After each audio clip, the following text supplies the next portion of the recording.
हंस और कौवा में क्या अंतर होता है, आइए इस कहानी में देखते हैं। पुराने ज़माने की बात है। दो ब्राह्मण कुमार रहा करते थे। एक गरीब था और एक अमीर था।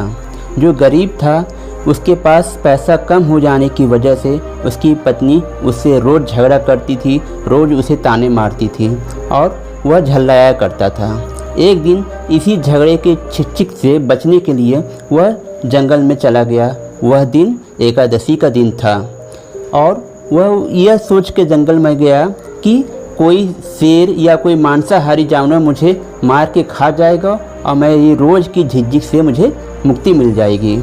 और उसके बाद वह चलते चलते वह शेर की गुफा के सामने पहुंच गया। जब वह शेर की गुफा के सामने पहुंचा तो उसने क्या देखा कि शेर सो रहा था और उसने सोचा अभी शेर जगेगा और मुझे खा जाएगा। लेकिन तभी उसने देखा कि उसकी गुफा के सामने जो है हंस पहरा दे रहा था। उन दिनों शेर के पास में हंस को पहरा देने का दिन था और हंस ने जैसे ही ब्राह्मण कुमार को देखा वह चिंता में पड़ गया कि आज एकादशी के दिन अगर यह शेर जग गया तो इस ब्राह्मण को तो पक्का है कि वो खा जाएगा और इसका सारा पाप मुझे लगेगा। अब मैं कैसे इस पाप से लगने से बचूं? तो उसे तुरंत ही एक उपाय सुझाई दिया और उसने जो है जोर जोर से कहने लगा, ओ जंगल के राजा उठो, आज तुम्हारा भाग्य बदलने वाला है। आज एकादशी के दिन खुद विप्रवर तुम्हारे दरवाजे पर पधारे हैं। तुम उठो और इन्हें दक्षिणा दो और सकुशल उन्हें वापस जाने दो। यह अगर तुम काम करोगे तो तुम्हें आज जो है स्वर्ग की प्राप्ति होगी और हमेशा के लिए पसी योनि से तुम्हें मुक्ति मिल जाएगी, तुम्हें नया जीवन मिल जाएगा। यह बात जब शेर जगा तो वह बहुत ज़ोर से दहाड़ा और उसके बाद उसने हंस की बात पे विचार किया तो उसे हंस की बात काफ़ी हद तक सही लगी।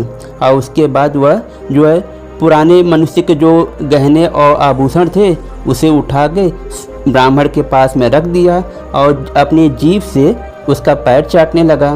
तब हंस ने उस ब्राह्मण को इशारा किया कि जो तुम्हें इसने दिया है उसको उठाओ और अपने घर वापस चले जाओ। यह तो शेर है, कब इसका मन बदल जाए कोई भरोसा नहीं है। अब तुम यहाँ से चले जाओ। ब्राह्मण जो है हंस की बात को समझ गया और उसके बाद तुरंत उसने वो पोटकी उठाई और अपने घर चला गया। जब घर पहुँचा तो उसकी पत्नी ने देखा गहना मिला है, उससे उसकी गरीबी दूर हो गई और उन लोग खुशी खुशी रहने लगे। लेकिन जब यह बात उसके पड़ोसी दूसरे ब्राह्मण जो अमीर था उसे पता चला तो उसकी पत्नी को काफ़ी ईर्ष्या हुई और उसने ज़बरदस्ती अपने पति को एकादशी के दिन ही कहा कि तुम जाओ उसी जंगल में और उसी शेर की गुफा के सामने जाओ। ब्राह्मण क्या करता, वह उसी जंगल में गया और उसी शेर की गुफा के सामने जब पहुंचा तो उसने क्या देखा कि शेर फिर सो रहा है। तो उसने कहा अरे ये तो शेर सो रहा है।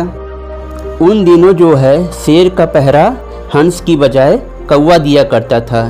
कौवे की दृष्टि जैसे ही ब्राह्मण के ऊपर पड़ी उसे तुरंत बड़ी खुशी हुई और कौवा स्वभाव उसने कहा बहुत अच्छा हुआ ये आ गया, अब मैं शेर को जगाऊंगा, शेर गुस्से में जगेगा और इसे मार कर खा जाएगा और उसके बाद मुझे भी कुछ मिल जाएगा, मेरा भी भला हो जाएगा। और उसके बाद उसने ज़ोर ज़ोर से काँव काँव काँव काँव करके शेर को जगा दिया। शेर जैसे ही जगा उसने बहुत तेज़ से दहाड़ा और उसे बहुत तेज़ गुस्सा लगी। उसके बाद उसे सामने दिखाई दिया ब्राह्मण कुमार और उसके बाद वह जैसे ही खाने जा रहा था उसे तुरंत हंस की बात याद आ गई और उसके बाद उसने मन में विचार किया कि मैंने पिछली बार ब्राह्मण को जाने दिया था तो इसलिए मुझे पुण्य मिला था। अब मैं अगर इसे मार दूंगा तो मुझे पाप मिलेगा, मैं इस पाप को करके अपना पहले का पुण्य ख़त्म नहीं करूंगा। और उसके बाद शेर ने कहा अरे ओ ब्राह्मण कुमार तुम यहाँ से चले जाओ, मैं अपना पहले का पुण्य नहीं ख़त्म करना चाहता हूँ। ये तो कौवा स्वभाव है, ये अपने लालच में मुझे उत्साहित कर रहा है कि मैं तुम्हें मार के खा जाऊं और कुछ बचा खुचा रहेगा तो ये भी खा लेगा।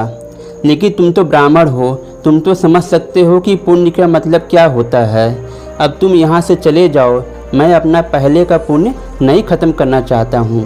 शेर की यह भाव जो है और भाषा वह ब्राह्मण समझ गया और अपने घर वापस चला गया और इस तरीके से शेर का वह पुण्य बच गया। साथियों, अब तो आपको समझ में आ गया होगा कि कौवा और हंस में क्या अंतर होता है।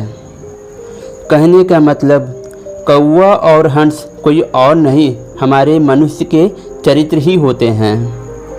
किसी का दुख देखकर दुखी होना और उसका भला सोचना वह हंस होता है, और जो दूसरों को दुखी देखना चाहता है और दूसरों का सुख उसे सहन नहीं होता है वह कौवा होता है। जो आपस में मिलजुल के रहना चाहते हैं खुशी खुशी वह हंस प्रवृत्ति के होते हैं, और जो झगड़े लूटपाट और अपने ही खुशी के लिए सोचते हैं उनकी प्रवृत्ति कौवे की होती है। ऐसे ही अपने आसपास में कौवा प्रवृत्ति के जितने भी व्यक्ति हैं उन्हें दूर भगाओ, और जो हंस प्रवृत्ति के व्यक्ति हैं उन्हें अपने पास बुलाइए, उनसे मेल जोल बढ़ाइए। इसी से मनुष्य जाति का कल्याण होगा और विकास भी होगा। साथियों, इस तरीके से मेरी यह कहानी जो है यहीं पे समाप्त हो जाती है। उम्मीद है आपको पसंद आई होगी। साथियों, अगर आपको पसंद आई हो इसे ज़्यादा से ज़्यादा लाइक करें, शेयर करें और मेरे चैनल को सब्सक्राइब करें। बेल आइकन को ज़रूर दबाइए जिससे मेरे आने वाली कहानी को नोटिफिकेशन मिलती रहें। साथियों, हर दिन कुछ नया सीखिए, सिखाते रहिए और हमेशा मुस्कुराते रहिए। अब मुझे इजाज़त दीजिए, मैं फिर अगले वीडियो में मिलूँगा। तब तक के लिए बाय बाय।